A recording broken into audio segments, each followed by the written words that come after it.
Hello students, আজকে আমরা একটি এডিটোরিয়াল লেটার আলোচনা করব।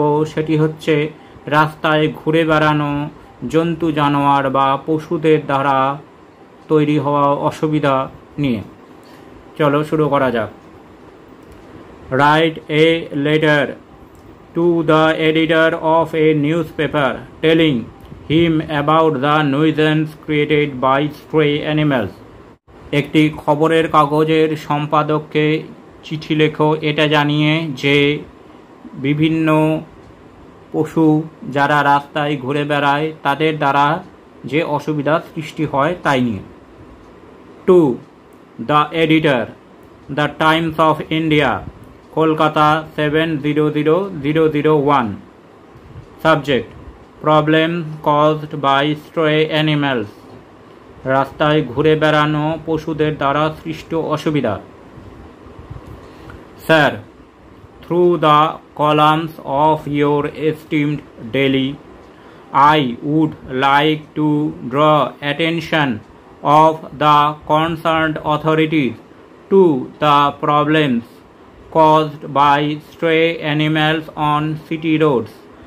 মহাশয়, আপনার স্বনামধন্য দৈনিকের সম্পাদকীয়র সাহায্যে আমি দৃষ্টি আকর্ষণ করতে চাই কর্তৃপক্ষের শহরের রাস্তায় বিভিন্ন পশুদের দ্বারা রাস্তায় যে সমস্যা সৃষ্টি হয় সেই ব্যাপারে।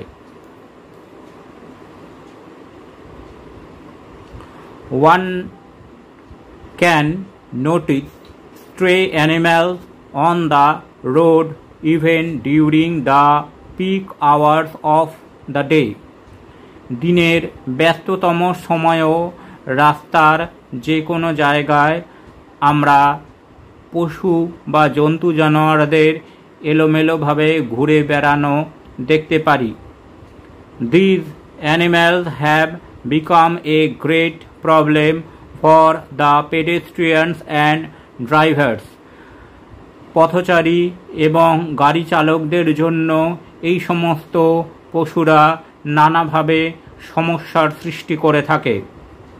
They not only cause traffic jams but also lead to severe accidents. তাদের ফলে শুধুমাত্র যে ট্রাফিক জ্যাম হচ্ছে তাই নয়, তাদের জন্য নানা রকমভাবে দুর্ঘটনাও ঘটে থাকছে। Few days ago, কিছুদিন আগে, I was chased by dogs. আমাকে কুকুরে তাড়া করেছিল। In spite of my best efforts to drive away, I had a nasty accident. যদিও আমি পালিয়ে যাবার যথার্থ চেষ্টা করেছিলাম, কিন্তু আমার ভয়ানক একটি দুর্ঘটনা ঘটেছিল। Another day, অন্য একদিন, a bull gored a person so badly that he needed to be admitted to a hospital.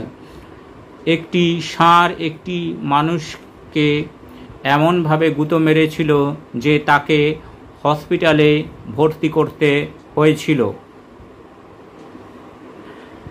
Despite many complaints, no action has been taken so far. অনেক অভিযোগ জানিয়েও এখনো পর্যন্ত কোনো ফলাফল হয়নি। These stray animals are a danger to not only us but to themselves also. এই সমস্ত জন্তু জানোয়ারেরা শুধু যে মানুষের জন্য বিপজ্জনক তাই নয়, এভাবে তারা নিজেদের জীবনেরও বিপদ ডেকে আনছে। We hope that the concerned authorities will rise from their slumber and take immediate remedial measures to deal with the nuisance. আমরা আশা করব কর্তৃপক্ষ খুব তাড়াতাড়ি ঘুম থেকে উঠবে এবং এই অসুবিধা দূর করার জন্য যথোপযুক্ত পদক্ষেপ গ্রহণ করবে। থ্যাংকিং ইউ, ধন্যবাদান্তে, ইয়োর্স ফেথফুলি প্রীতি দে দিয়ে বাঁ দিকে অ্যাড্রেস 38 পিপুলপাত্তি মোড়, চিনসুরা হুগলি, ডেট তারিখ 1/6/24। Thanks for watching this video. তোমরা ফেসবুক এবং ইমেলে কন্ট্যাক্ট করতে পারো।